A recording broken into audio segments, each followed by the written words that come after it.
Baik, Bapak Ibu sekalian, tema saat ini adalah small but big. Katakan sama-sama 1, 2, 3. Small but big. Artinya apa? Kecil tapi besar. Ya, saudara mulai bayangkan dan pikirkan, apa itu kecil tapi besar? Oke, baik. Begini saudara-saudara, saya hari ini pegang kunci. Ya, lihat benda di tangan saya. Pasti yang di belakang tidak terlihat ya. Ukurannya sangat kecil. Ya. Kalau saya buang ini ke jalanan atau ke lantai, buat saudara nggak ada gunanya kunci ini. Saudara juga nggak tahu apa gunanya kunci ini. Jadi ini seperti alat yang kecil, besi yang kecil, tapi nggak ada gunanya, ya. Tetapi kalau hal yang kecil ini, saudara-saudara, saya masukkan ke lubang kunci yang tepat, ya. Saya masukkan ke lubang kunci yang tepat, ya, dan dia bisa membuka satu pintu yang besar. Dan di balik pintu yang besar itu ada sesuatu yang luar biasa. Ini kunci bernilai apa enggak? Bernilai. Kunci ini yang kecil bisa membuka satu brankas yang isinya harta kekayaan, emas yang luar biasa. Kalau kunci ini dibuang di jalanan, tidak ada gunanya. Tapi ketika ada yang menemukan dan bisa memasukkan ke lubang kunci yang tepat, ya, karena harus lubang kunci yang tepat. Karena setiap kunci didesain dengan lubang kunci yang sama. Spesifik, dia bisa pas dan bisa diputar. Ya. Dia bisa dibuka untuk membuka pintu rumah. Dia bisa membuka mobil yang paling mahal sekalipun. Dan segalanya dia bisa buka dengan hal yang kecil ini. Saudara bayangkan, bahkan istana raja pun dibuka dengan kunci ini. Demikianlah menurut saya pada hari ini Bapak Ibu sekalian, hidup saudara dan saya, kita yang kecil, kita yang tidak berharga, tetapi di dalam kerajaan Allah menjadi kita yang hebat dan luar biasa. Kita yang tidak ada artinya hari ini, bahkan saya mau katakan pada Bapak Ibu sekalian, kita nggak ada setitik debu pun dibandingkan alam semesta ciptaan Tuhan. Kalau saudara mempelajari mengenai alam semesta ini, kita berpikir kita ada di bumi, dan kita berpikir bumi adalah satu planet yang besar, betul. Tapi ketika saudara meneliti lagi, waktu itu saya pernah lihat di YouTube, ya, bumi itu hanya bagian satu titik debu dari alam semesta ciptaan Tuhan, dan ada di dalam satu galaksi yang namanya Bima Sakti, yang adanya ratusan miliar planet. Di luar galaksi Bima Sakti masih ada banyak jutaan galaksi lain, yang isinya juga banyak miliaran planet yang seperti bumi ini. Jadi kita yang kecil ini, saudara-saudara, kalau kita lihat kita sesuai yang kecil, tetapi ketika kita masuk ke dalam sebuah pintu yang pas, ya, kita masuk di dalam satu lubang pintu yang pas, sesuai dengan apa yang Tuhan kodratkan, apa yang Tuhan rencanakan dalam kehidupan spesifik setiap saudara, maka sesuatu yang biasa, sesuatu yang biasa saja itu akan membuka sesuatu yang luar biasa, yang tidak mungkin menjadi mungkin ketika saudara masuk ke lubang kunci yang pas sesuai dengan rencana Tuhan. Ya. Dan ketika saudara memasukkan diri saudara sebagai kunci yang kecil dan memasukkan ke lubang pintu yang sesuai dengan pintu yang sudah siapkan buat kita, kita masuk dan kita lihat kemuliaan Tuhan. Kita akan melihat mujizat demi mujizat. Kita akan melihat kebesaran yang luar biasa sekali, yang belum pernah kita bayangkan. Di dalam Efesus 1 ayat 18 berkata, betapa kaya kemuliaan bagian yang ditentukannya bagi kita orang kudus. Dikatakan di Alkitab betapa kaya kemuliaan. Jadi waktu kita berpikir, saya orang biasa, saya pelayanan seperti hari ini, pelayanannya biasa. Tetapi sebetulnya ketika kita masuk, ada kemuliaan yang jauh lebih besar. Oleh sebab itu kita perlu memastikan hidup kita seperti kunci yang masuk spesifik ke lubang yang sudah Tuhan siapkan. Setiap orang masuk ke lubang yang tepat sesuai dengan rencana Tuhan atas kehidupan saudara masing-masing. Katakan amin. Karena everybody, setiap saudara yang sudah dilahirkan di bumi ini, saudara masuk dalam rencana dan rancangan Tuhan yang spesifik dan jelas. Tuhan tidak pernah iseng-iseng menciptakan kita. Tuhan nggak pernah asal-asalan. Bahkan Tuhan berkata, engkau akan tetap naik dan tidak pernah turun, dan engkau akan menjadi kepala dan bukan ekor. Ada rancangan luar biasa. Nah, sepanjang hidup kita dimasukkan ke tempat yang pas. Ke tempat yang pas, lubang kunci yang pas, sehingga bisa membuka master plan-nya Tuhan untuk bergerak, berfungsi, dan berdampak. Maka itu ada ayat seperti ini. Dalam Matius 16 ayat 19. Kita baca sama-sama ayat ini, 1, 2, 3. Kepadamu akan kuberikan kunci kerajaan sorga. Apa yang kau ikat di dunia ini akan terikat di sorga. Dan apa yang kau lepaskan di dunia ini akan terlepas di sorga. Something big. Unlock your destiny. Buka masa depanmu. Buka sesuatu yang Tuhan sudah rancangkan dalam kehidupan saudara. Jangan puas dengan apa yang hari ini kita alami. Ada sesuatu yang something big, yang besar. Ketika sudah pas masuk di pintu yang Tuhan siapkan untuk sebuah saudara, maka saudara sudah bisa menggunakan kunci yang dikatakan dalam Alkitab, kunci kerajaan sorga.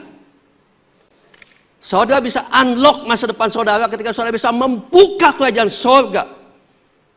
Jadi ironis sekali kalau kita banyak mencari lubang-lubang kunci yang salah. Kita memasukkan hidup kita di lubang kunci yang salah. Sebetulnya Tuhan sudah menentukan kita di satu lubang kunci yang tepat. Yaitu apa? Lubang kunci yang tepat itu apa?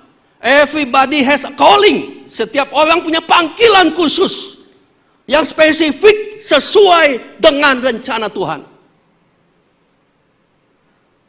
Lubang kunci yang tepat itu adalah titik di mana Tuhan panggil kita sesuai dengan panggilan dan rencana Tuhan. Potensi yang hebat dari kita seringkali gagal karena kita gagal fokus, gagal menemukan di mana rencana Tuhan dalam kehidupan kita. Kenapa banyak orang gak hebat, gagal, saudara-saudara sekalian? Saudara-saudara, pertanyaan saya, kenapa banyak orang hebat, gagal? Kita harus tahu tentang kecil, small, start small, but now. Kecil bukanlah akhir. Ya. Hal kecil bukan memalukan.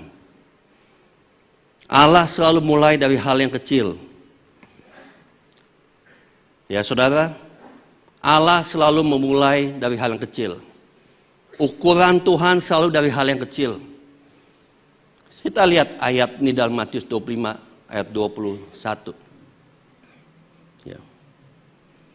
Baik sekali perbuatanmu itu, hai hambaku yang baik dan setia. Pujian Tuhan, baik sekali perbuatanmu hambaku yang baik dan setia. Bagaimana Tuhan menilai hamba yang baik dan setia? Engkau telah setia dalam perkara kecil. Katakan kecil. Aku akan memberikanmu tanggung jawab dalam perkara yang besar. Ternyata ukuran Tuhan selalu dari hal yang kecil yang Tuhan berikan tanggung jawab, yang hari ini kita lakukan di dalam kehidupan kita everyday, di dalam gereja Tuhan, posisi apapun yang kita tempatkan, berapa banyak pun pelayanan kita, posisi kita di dalam rumah tangga kita sebagai apa? Jabatan kita dalam kantor sebagai apa? Bagi Tuhan itu adalah hal untuk mengukur kita. Apakah kita memiliki kesetiaan di dalam hal-hal yang sedang kita lakukan? Dan semuanya masih dalam kategori kecil. Even di dalam Alkitab ada 3 hamba yang dapat 1 talenta, dapat 2 talenta, dan dapat 5 talenta. Tuhan gak membandingkan yang 5 lebih besar, yang pelayanannya 2 atau 3 atau 5 lebih hebat dari yang pelayanan 1. Karena buktinya, waktu yang memiliki 5 talenta, yang waktu mendapat yang pelayanan 2 talenta di Alkitab, kalau saudara baca Alkitab, waktu mereka berhasil, mereka menghasilkan kelipat dan multiplikasi, 2 menjadi 4 talenta, Tuhan bilang, kau hambaku yang baik dan setia. Dan kalimatnya sama. Engkau setia dalam perkara kecil, aku akan berikan perkara yang besar, tanggung jawab yang besar. Lalu ada lagi yang 5 talenta. Artinya apa? Kemampuan kapasitasnya lebih banyak. Di mata Tuhan sama. Engkau ada setia dalam perkara kecil. Jadi hari ini bukan ukurannya engkau berapa banyak pelayanan. Tapi memang di mata manusia, orang yang banyak talenta, itu orang yang hebat dan dipakai Tuhan luar biasa. Orang yang hanya 1 talenta, itu kurang dipakai Tuhan. Sehingga timbul kadang kenapa dia dipakai, saya kok cuma dipakai di sini. Ingat, Tuhan memberikan sesuai kapasitas yang diberikan, tetapi semuanya sama. Sedang dipersiapkan untuk menjadi sesuatu yang lebih besar, katakan amin. Jadi ternyata Tuhan punya ukuran hal yang kecil. Nah, yang terpenting hari ini menurut saya kata kuncinya respon, dan bagaimana kita menghasilkan buah di pelayanan yang hari ini kita pegang. Di pelayanan yang saudara pegang hari ini, apakah saudara punya respon? Apakah saudara punya buah? Itu yang paling penting. Nah, pertanyaan saya, kenapa Tuhan berani kasih tanggung jawab kepada yang setia dalam hal yang kecil untuk berikan perkara yang besar? Kenapa Tuhan kasih berani tanggung jawab kepada yang setia pada hal yang kecil untuk yang besar? 1, karena ukuran lulus ujian dari yang kecil. Ya. Lulus ujian dari yang kecil. 2, ukuran kesetiaan dari yang kecil. Jadi, yang kecil ternyata menentukan ukuran kesuksesan yang besar.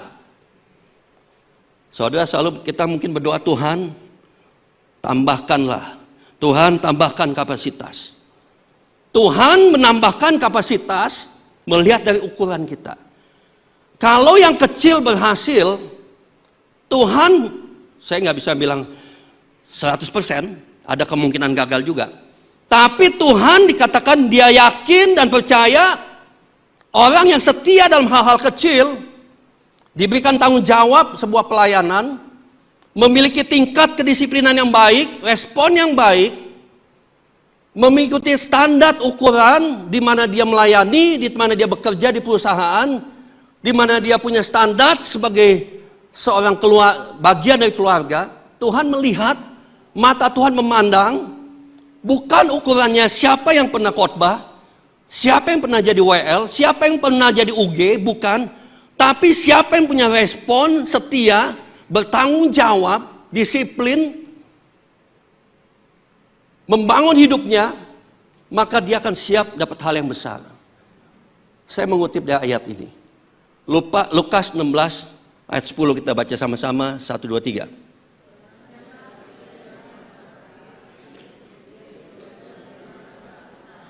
Dan barang siapa tidak benar dalam perkara-perkara kecil, ia tidak benar juga dalam perkara-perkara yang besar. That's why confirm kenapa kita perlu mempersiapkan seseorang sebelum dia diberi tanggung jawab yang besar. Dia mesti dipersiapkan untuk dilihat kesetiaan, tanggung jawab, kedisiplinan, waktu dikasih jadwal, waktu dikasih kesempatan untuk pelayanan, waktu dikasih standar sebuah pelayanan. Apakah benar? Sebelum dia tampil, dia benar-benar memegang tanggung jawab. Karena kalau dia tidak setia dalam hal yang kecil, bagaimana dia berikan tanggung jawab dalam hal yang besar? Sebab jelas di Alkitab bilang, barang siapa setia dalam perkara kecil, ia setia juga dalam perkara besar. Confirm. Ayat ini jelas. Orang yang bersungut-sungut, orang yang mengeluh dikasih satu tugas, kemungkinan sulit untuk dapat kepercayaan hal-hal yang besar. Ketika dia dikasih kepercayaan dan Tuhan lihat dia bersungut, dia mengeluh, dia tidak komitmen, dia tidak disiplin untuk hal, dia harus latihan, dia harus meeting, dia harus ikut standar. Di dalam gereja kita punya standar menara doa atau doa puasa. Dia mengikuti sebuah role, bagaimana dia mempersiapkan diri dia tanpa memikirkan hal yang negatif, tapi selalu berpikir positif, bagaimana membangun diri dia, bagaimana membangun gereja ini. Jadi ini sangat penting sekali, start small but now. Ternyata hal-hal kecil yang kita biasa lakukan sebagai UG, sebagai guru sekolah minggu, sebagai tim media, sebagai tim BW, sebagai youth leaders, youth team inti, teens dan sebagainya. Hal-hal kecil apa yang dipercayakan kepada kita. Ketika kita diundang untuk home cell, sebagai seorang PPG, kita sudah bilang gereja kita adalah gereja sel. Kita menghimbau seluruh PPG, bahkan bukan menghimbau lagi, setiap PPG sekarang harus masuk home cell. Apakah kita memiliki penundukan diri pada apa yang sudah kita tetapkan dalam gereja? Apakah kita bersungut-sungut, kita mengeluh, kita merasa kita seolah-olah dipaksa? Apa yang kita bangun hari ini? Bagaimana kita membawa PPG untuk baca firman Tuhan? Membawa PPG untuk apa? Untuk bisa bertumbuh dan berbuah. Goalnya satu. Ya. Jadi saudara-saudara yang kecil, jangan anggap enteng jiwa baru yang baru datang. Tiba-tiba dia bisa dipakai Tuhan lebih hebat dari yang lama. Ada jiwa baru yang baru setahun, mungkin dia tiba-tiba sadar pelayanan. Kenapa? Karena dia begitu all out antusias. Jangan anggap enteng anak-anak kecil yang hari ini sepertinya dia nakal. Ada banyak anak-anak kecil yang nakal di gereja kita, yang mungkin kita jantungan, kita spot, kita elus dada, aduh nakal banget ya, guru sekolah minggu mungkin. Tapi jangan, hati-hati, bisa-bisa anak kecil itu one day menjadi seorang pemimpin yang luar biasa. Jangan pernah anggap enteng sesuatu yang kecil. Karena yang kecil itu justru yang dicari Tuhan dan dipakai Tuhan. Mungkin hari ini dia tidak ada artinya karena dia kecil. Tapi ingat waktu nanti kalau dia responnya benar, dia akan menyusul orang-orang lama yang responnya tidak benar. Karena Tuhan mau menilai kita dari hal-hal yang kecil. Saudara punya anak dan cucu, apakah saudara membimbing anak saudara, cucu saudara? Ayo dengan sungguh-sungguh membawa dia. Jangan sangat sepele. Mereka yang kecil itu seolah-olah nakal hari ini, tapi one day kalau dia sudah dipakai Tuhan, jadi orang yang luar biasa. Ya.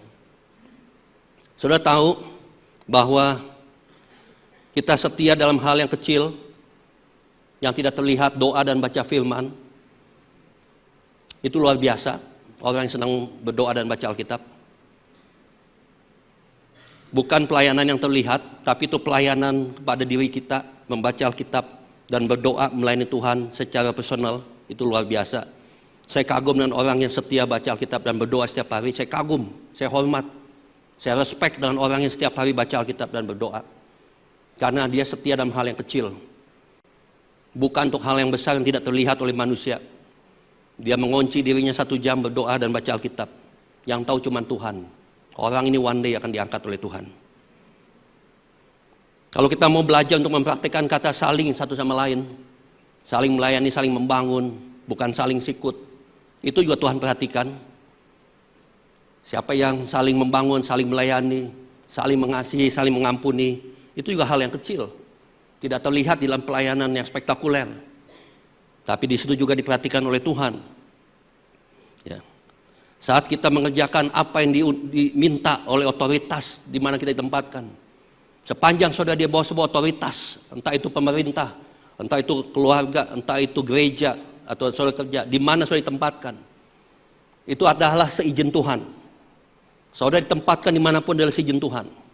Kalau saudara mau cari kesalahan, ada banyak kesalahan yang bisa dilakukan oleh pemerintah. Ada banyak kesalahan yang dilakukan oleh orang tua kita. Ada banyak kesalahan yang dilakukan oleh gereja Tuhan. Ada banyak kesalahan yang dilakukan oleh lingkungan kita. Tapi hari ini Tuhan bukan lihat berapa banyak kesalahan mereka. Tapi yang Tuhan lihat bagaimana respon Anda. Ketika saudara menundukkan diri terhadap otoritas di atas saudara. Ya. Hal ini sangat penting bagi saudara dan mengerti hal-hal yang kecil. Ya. Ingat apa yang menjadi kegagalan bangsa Israel. Mereka keluar dari Mesir, putar-putar 40 tahun, dan tidak ada satupun yang masuk ke tanah perjanjian, kecuali Yosua dan Kaleb. Dari sekian juta, nggak ada yang masuk ke tanah perjanjian. Hanya Yosua dan Kaleb dan keturunan generasi yang lahir di padang gurun. Kenapa mereka nggak masuk?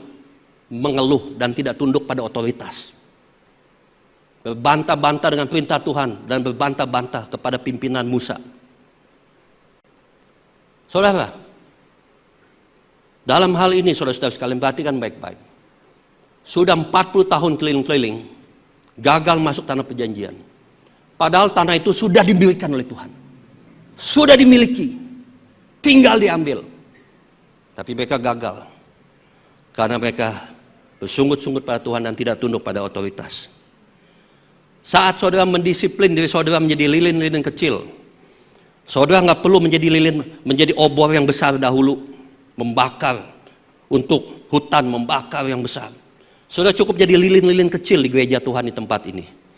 Ketika saudara menjadi lilin-lilin kecil dan setia dalam hal-hal kecil, maka Tuhan melihat yang seperti ini, yang melakukan hal-hal yang kecil hari ini, setia dan siap untuk at the time, waktunya dia akan melihat mujizat Tuhan. Katakan amin. Kenapa banyak orang gagal dalam hal kecil? Satu, memandang diri sudah terlalu besar. Kenapa orang gagal melakukan hal-hal kecil? Karena menganggap diri sudah terlalu besar. Sehingga sulit untuk diintrospeksi, sulit dinasihati, dan sulit melihat kesalahan orang lain. Karena menganggap diri sudah terlalu besar. Kenapa orang gagal dalam hal kecil? Karena independensi yang kuat. Spirit independent. Ya. Oh, kami kan begini. Beda dong, ya. Spirit independence. Kita semua pasti berbeda, nggak ada yang sama. Tapi bagaimana yang tua bisa menerima yang muda bisa menerima yang tua? Yang kecil bisa diterima oleh kakaknya. Ya. Apakah ada perbedaan generasi? Yes, ada perbedaan generasi. Mau dari Gen Z, Gen Alpha, Baby Boomer, semua ada. Tapi kalau kita punya spirit, kita mematahkan spirit independensi, kita bisa menerima, saling menerima satu sama lain. Dan kita perlu belajar hal itu. Apalagi yang bisa menganggap yang banyak orang gagal dalam melakukan hal-hal yang kecil. Ya, saya katakan pelayanan kita masih dalam hal-hal yang kecil. Di gereja ini masih hal-hal yang kecil, belum hal yang besar. Kalau hal-hal yang besar mungkin Tuhan bilang, pergilah jadikanlah semua bangsa muridku. Jadikanlah satu kampung seperti Yunus pergi ke Niniwe. Ya, jadikanlah satu kota percaya pada Tuhan. Kita masih hal-hal yang sepele, yang kecil. Semua sama. Termasuk saya pegang mic ini hal yang kecil, Pak, Ibu. Saya belum sampai seperti Yesus disalib. Bobot saya di mata Tuhan, antara saya pegang mikrofon dengan teman kita yang pegang kamera, bobotnya sama. Mungkin saya dikasih talenta 2 atau 5, dia dikasih talenta 1. Tapi tetap yang setia Tuhan bilang, kau hambaku yang baik, karena setia dalam perkara kecil. Semua sama. Bobot kita semua sama. Ya. Kenapa kita bisa gagal dalam hal kecil? Satu, juga kemalasan. Kemalasan membuat kita gagal melakukan hal yang kecil. Tuhan bilang, kamu mau melakukan hal yang besar, yang kecil aja kamu malas. Kamu menjadi orang hebat, dokter, profesor, menjadi orang yang kaya. Ya, kaya jangan dikejar ya, bahaya. Tapi kamu mau jadi orang yang berhasil. Bagaimana untuk hal-hal kecil aja kamu malas untuk bertindak? Jangan ngimpi, kata Tuhan. Memang Tuhan mengasihi kita, tapi Tuhan adil. Dia menghargai orang yang kerja. Dia menghargai orang yang bertanggung jawab dan membayar harga. Tuhan kita Tuhan yang sangat adil. Dia memberikan sesuai kapasitas dan apa yang saudara lakukan. Karena Tuhan lihat hasil dan buah. Tuhan melihat hasil dan buah. Apalagi yang bisa membuat kita gagal? Karena kita merasa minder dan tidak layak. Yang tadi, kalau tadi kita merasa kita terlalu besar, tapi ada juga orang yang merasa terlalu kecil, sehingga dia tidak layak. Ya, dia merasa terlalu kecil. Saudara-saudara sekalian, kita percaya bahwa Tuhan baik buat kita, katakan amin. Oleh sebab itu mari saudara unlock your destiny. Buka masa depanmu. Kan Tuhan sudah kasih kunci. Kuncinya buat siapa? Buat saudara.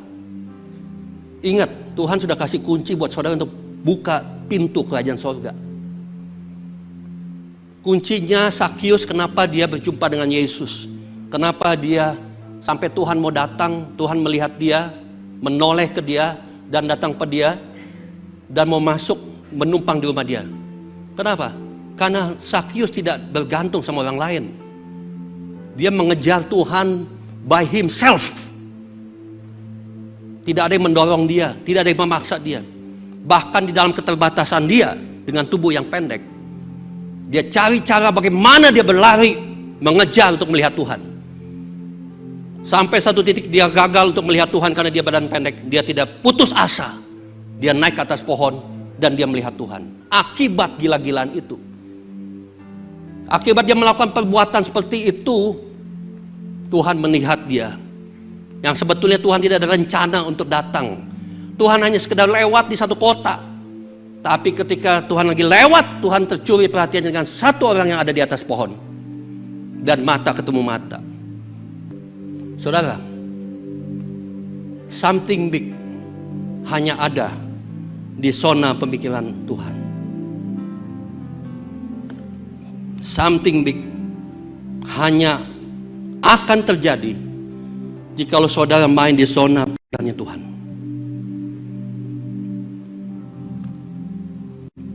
Saudara mesti keluar dari zona pikiran saudara dan masuk ke zona pikiran Tuhan.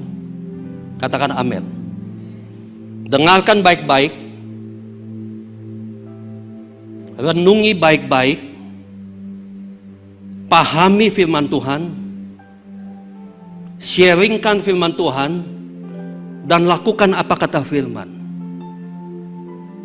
Baca Alkitab, renungkan Alkitab, pahami isi Alkitab, perkatakan Alkitab, lakukan Alkitab, maka saudara akan mendapatkan something big yang besar. Segala sesuatu yang ditulis oleh Tuhan, ketika saudara masukkan dalam pikiran saudara, maka saudara sedang siap membuka kunci kerajaan surga. Karena pikiran Allah itu yang mengubahkan yang tidak mungkin menjadi mungkin. Pikiran Allah yang menghasilkan hikmat yang besar dan luar biasa, yang membuat saudara menjadi orang excellent dimanapun saudara berada. Semua karena pakai pikiran Allah. Saya ketemu dengan seorang pendeta namanya Pastor Teh Yung Huat di kota Tawau, Malaysia. Saya kagum sekali dengan hamba Tuhan ini. Dia bangun gereja 11 lantai. Ketika saya diajak dia dari lantai 1, kedua, ketiga sampai lantai 11. Dia tunjukkan, Pak, ini restoran lantai 1. Di depannya ada kafe. Lalu naik ke lantai 2, 3, dia bilang, Pak, ini ada hotel. Wah, gila. Gereja ini ada hotel. Saya nginep di kamarnya, salah satu kamar itu hotel. Saya masuk ke lantai 2, 3, 4, lalu lantai 5 ada, ini gereja, Pak, ibadah. Naik ke lantai 6, Pak, ini ada ruang fitness, nge-gym. Ya. Ada ruang fitness, ada sauna dan spa. Ya. Terus sampai naik ke lantai 7, ini ada sekolah, Pak, 2 lantai. Sekolah playgroup TK, SD. Saya bilang, naik lantai 11, rooftop.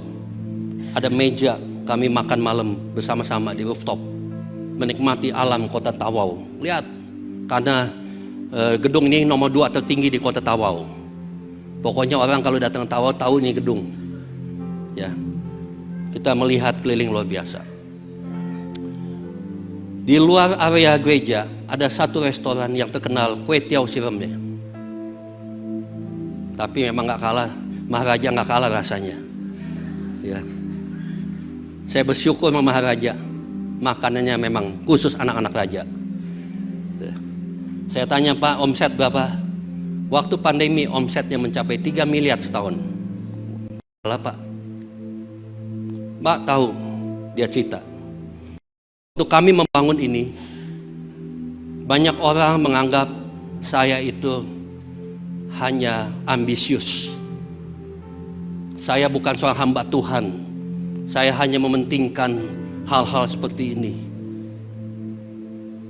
Dan sebagian besar pemimpin keluar karena nggak mau mengikuti visi yang saya punya di hati untuk membangun gereja ini. Terjadi konflik dalam gereja. Dan beberapa pemimpin yang terkenal, yang berpengaruh keluar, dan terjadi perpecahan. Tapi tetap hamba Tuhan ini tetap bertahan membangun tempat itu. Dia tetap bertahan di dalam. Seorang yang sudah lanjut usia, one day mungkin saya mau undang dia ke sini juga. Ya, saya bilang, Pak, one day Bapak mesti datang ke gereja untuk impartasi. Orang-orang kuncinya keluar dari gereja karena tidak sepaham dengan visi dia. Tapi waktu dia sudah selesai itu, dia hanya dikelilingi orang-orang sederhana yang bersama dengan dia, bukan orang-orang hebat. Orang yang mau mengikuti visi dia. Dan sampai hari ini saya lihat pemerintah di Tawau mempercayakan satu proyek besar sama dia. Karena melihat kemampuan dia untuk membangun gedung, pemerintah Tawau memberikan satu proyek besar, satu bangunan dan satu lahan untuk membangun tempat seperti panti asuhan, di mana ada ratusan anak-anak yang tidak punya kewarganegaraan. Karena di Malaysia ada satu kelompok yang tidak mungkin mendapatkan izin tinggal atau KTP, tapi terpaksa mereka harus dibina, dan gereja dipercaya untuk membina ratusan anak muda. Kenapa? Karena pemerintah melihat kemampuan dia untuk mengelola. Saudara-saudara sekalian, segala sesuatu kalau datang dari Tuhan, yang tidak mungkin menjadi mungkin, saudara-saudara sekalian. Tuhan kita hebat dan luar biasa, katakan amin. Saudara, perkaya pikiranmu dengan pikiran Tuhan. Apa yang dikatakan di Alkitab? Jangan kau lupa memperkatakan kitab Taurat ini, tetapi renungkanlah itu siang dan malam, supaya engkau bertindak hati-hati sesuai dengan segala yang tertulis di dalamnya. Sebab dengan demikian perjalananmu akan berhasil. Dengan apa? Memindahkan pikiran Tuhan masuk pikiran kita, membuat perjalanan kita berhasil, bukan pakai pikiran manusia, tapi pikiran Tuhan.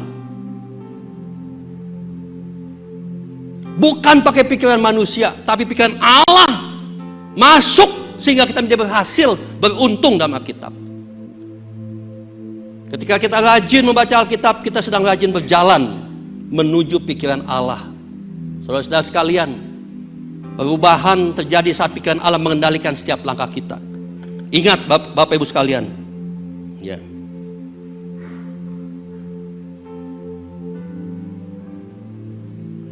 Allah bukan menunggu waktu, tapi Allah menunggu saudara. Saudara berpikir saya menunggu waktunya Tuhan. Allah tidak menunggu waktu, Allah menunggu saudara. Kalau saudara berkata saya menunggu waktunya Tuhan, justru Tuhan menunggu saudara. Berapa lama lagi kau mau melangkah? Yang dulu kita